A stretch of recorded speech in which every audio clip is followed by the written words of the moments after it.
and gentlemen, welcome back to the African Campus Podcast. And on today's episode, we are talking higher education.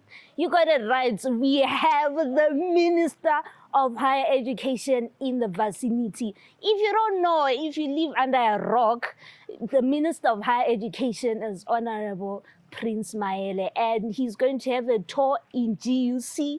And listen, we got you. We're going to ask the right questions you always wanted to know about your higher education. And again, we also have the SRC President, Steve, who's also going to join us in having the same conversation. So stay tuned.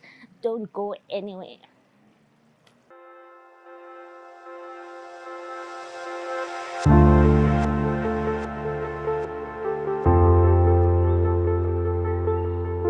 I think I'm much more confident than the last time.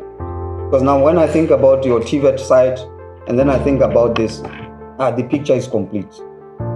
And I can see that you are moving in the right direction.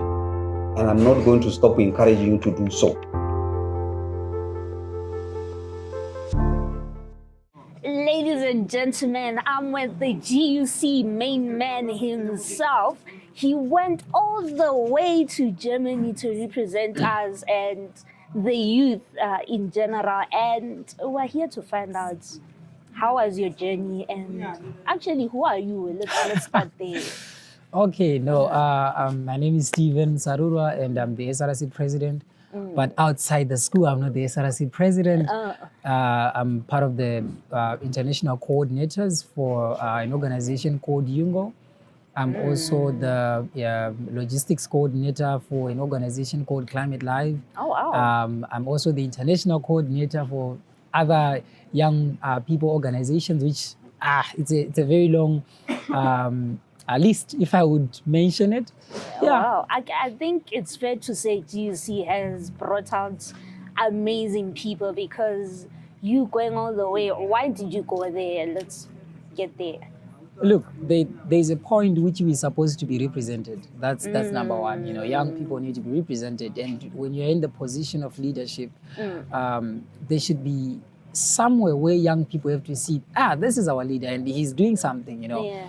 So, but one of the major reasons that I went there to, it's an event called SB, Subsidiary Body on Climate Change, under UNFCCC. It's the official UN body that deals with climate change and other related things. Oh, wow. So yeah, we got there preparing for COP. So we have COP in Turkey, Antalya in November from the 8th until the 21st, if I'm not wrong, on the dates.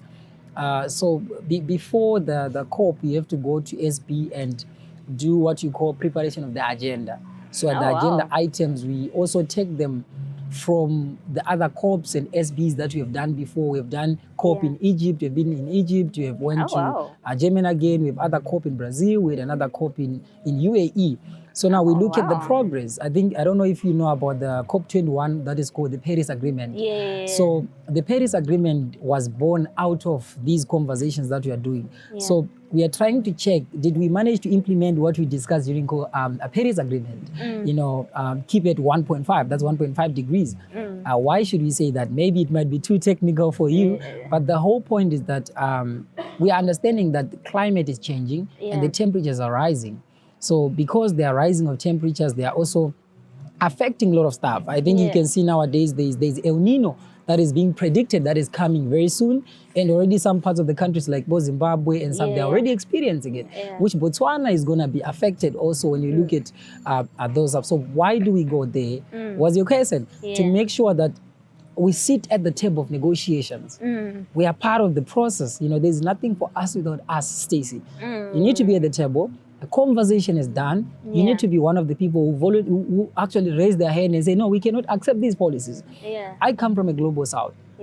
In the global south, there are many challenges. I think for those who understand about climate change, you are saying that Africa itself emits less than 4%, less than 5%, the whole African continent emits less than 5% of the global carbon emission. That's crazy. Annual global carbon emission. Yeah. But then we say that over 80% of the effects of climate change are felt in Africa.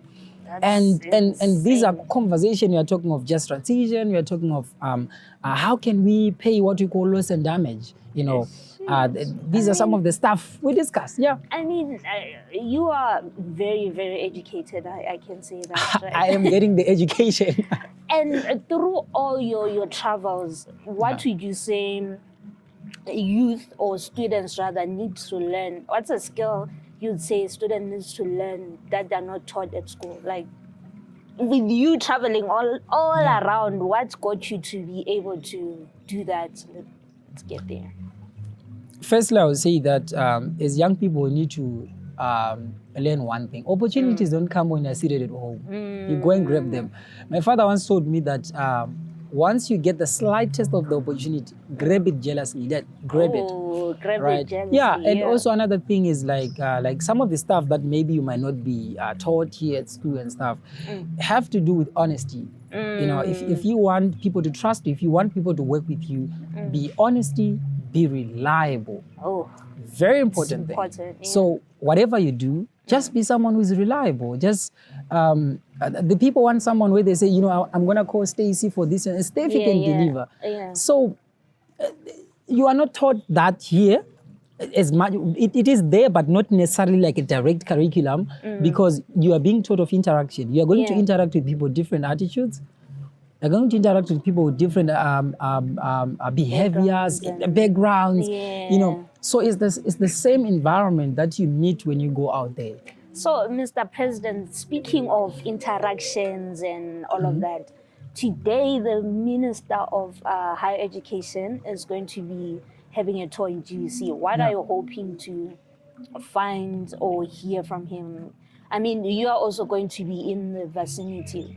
What's one thing you're hoping to find from him today? That he see how much G.U.C is committed to education. That he see how much G.U.C is advancing in terms of education.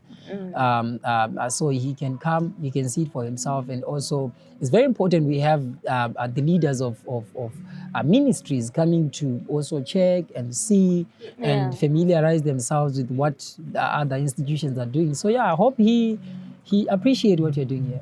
Okay, what's one myth you think the country misunderstands about G.U.C that when you want to debunk today and say, listen, this is just a myth, but G.U.C or not, it's like this? What would you say? I'm one of them. I'm one of the things. So we are saying that G.U.C produces quality education. I've been in G.U.C since 2021, and I've been leading the world, not just things. I've been leading international organizations, but I'm learning here. So we're just saying that yes, it's there. People also have their own sayings of different types of things, but then it's important to have facts. There's no difference, Stacey, with a student from G.U.C and student from BISAC or a student from UB. It's the same curriculum. It's the same things that we are being taught. And we shouldn't base things on a certain criterion of standards that people try to put it in it. Because if someone have to say, oh, G.U.C is not up to standard because of 1, 2, 3, 4. But that's not how standards is measured. You measure standard on different type of things. This is why you have BQA, Stacey. BQA regulates and it oversees the educational quality of each institution in Botswana. So we cannot say that education in Botswana at G.U.C is poor. So that alone is not okay, because we are saying that it have been vetted, it have been checked by BQA. So everything is good. Everything is okay. Now, before we close, right, I just want to find out something. You're Pan-African yourself, right? Yeah. So how would you describe Botswana, or let's say Africa, in one word? Africa there's a long way for unity. I think we just need to work towards unity. Not just Africa, Stacey. Let's start with the SADC region itself. The moment that SADC is going to have a singular passport, like in East Africa. East Africa, they have what they call East African Community Passport, which allows you to enter any of the East African countries with your ID. There's free movement. So once we start having some of these in different African regions, so for us to have a united Africa, start with a regional unity. So I've been in Germany. I can go from Germany to Netherlands to Spain to France without needing of hey, let's see your passport or this, Yeah. because it's a borderless thing. So there's good for movement. So what I can say to Africa is that we can do it. There's still time for young people to do it. There you have it, ladies and gentlemen. On today's episode, we spoke about higher education and the questions that you have been dying to ask. And listen, if you liked what you saw, stay tuned for more and more episodes. And you don't want to miss the next one. So subscribe, like, comment, share with your friends, share with your another person. They might want to know what's happening in and around you. Ladies and gentlemen, I was your host, Stasis, and I was with Stephen Msarura and the Honorable Prince Maele. Thank you. Killed it now. You got it.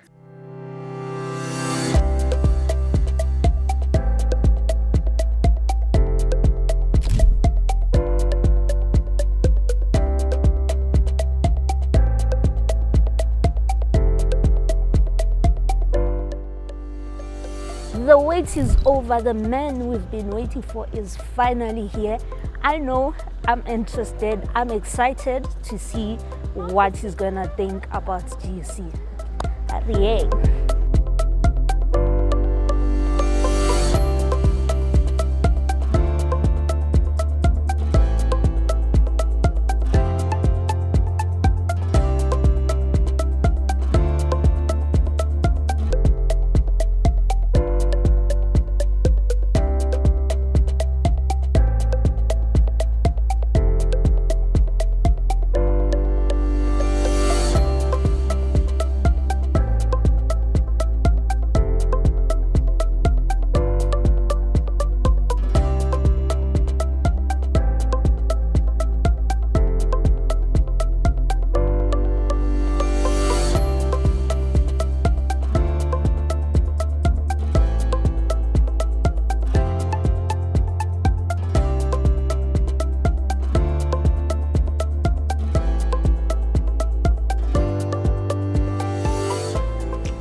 But I must confess, I think you guys are at a different level.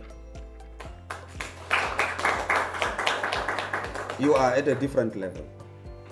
The infrastructure that I've seen around, I think I was really impressed to see the infrastructure that we have. You know, that health laboratory, that one you should call it a clinic. That one is it's above what I've seen in all the institutions that I've visited. It's so good. And if I were you, I would even try to, turn it to a smaller clinic and see some patients there. But it's really good. I enjoyed my stay there, my tour there, the clinic, and then the labs, and those young ladies, those two young ladies at those labs.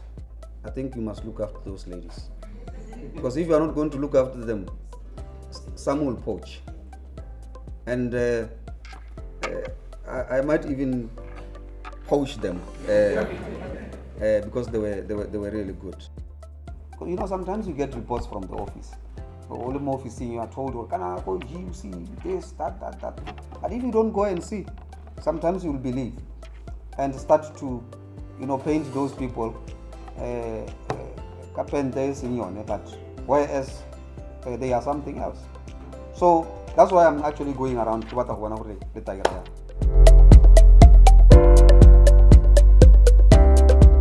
For coming to our institution, and I would want to thank the directors of the institution.